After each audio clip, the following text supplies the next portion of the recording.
Hey, we're saying all week long, all month long, really, that we want to focus on the intrinsic worth of every person. So, this week of the message, if you had a chance to watch that or were at service, you know that we talked about four different things that Jesus taught about the intrinsic worth of others.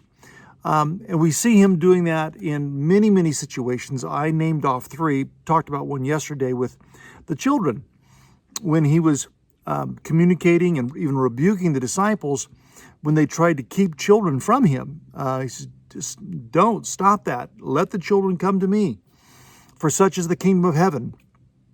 Sometimes we can have a culture that says some people are unimportant.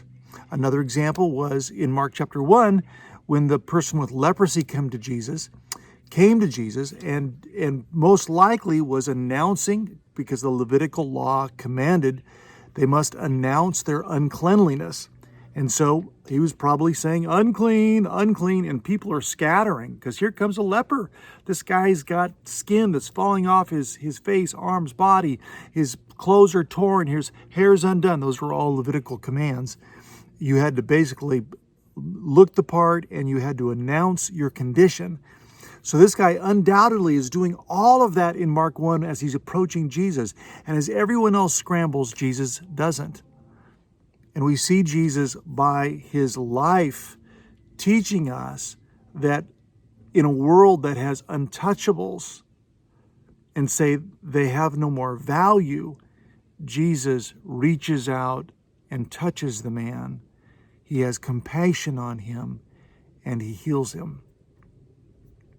The unwanted, the untouchable. And then, of course, the text that we looked at and we'll continue to examine throughout the month, Mark chapter 2, where Jesus has called Matthew, a tax collector, someone in the religious culture who was unacceptable.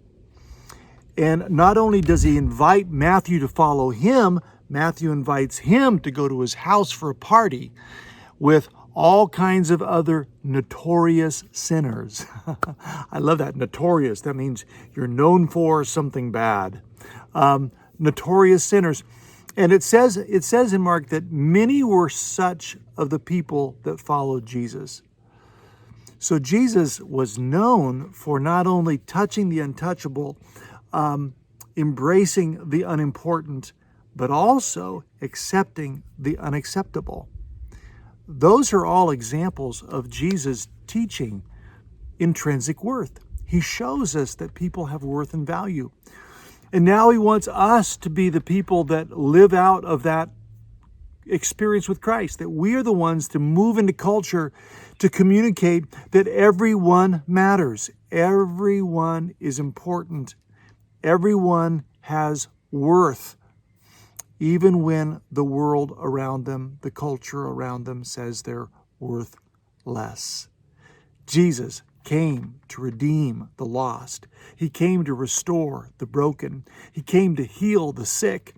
And if we are honest with ourselves, we can recognize that all of us, to one degree or another, either are or have been lost, broken, or sick. And Jesus reached out and touched us.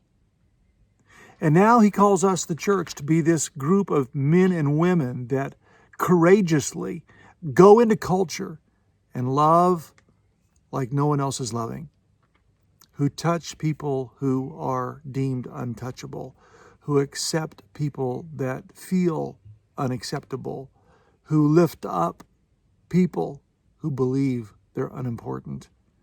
And when we do so, we bring the truth of Christ into culture.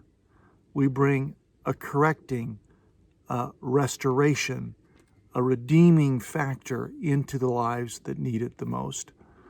Because you and I, as ambassadors of Christ, are called to live out the implications of the intrinsic worth of every person. This week, I want to encourage you. Is there anyone around you that you are tempted to pull away from, that instead you could push into, you could move closer to, you could reach out to, you could extend? God's love too. Lord Jesus, help us to be people, the kind of people that see the value in all people. Lord, help us to recognize that we might long to do great and noble tasks, but it is our first and chief duty to do small tasks as if they are great and noble. And that small task could be befriending someone that everyone else has rejected. It could be embracing someone else that everyone else has rejected and pushed away from. Lord, empower us to recognize the stranger, to recognize the outcast, to recognize the misfit, and to reach out and draw them to ourselves, and therefore be drawing them to you. We love you, Lord. Thank you for reaching out to us. I will see you tomorrow.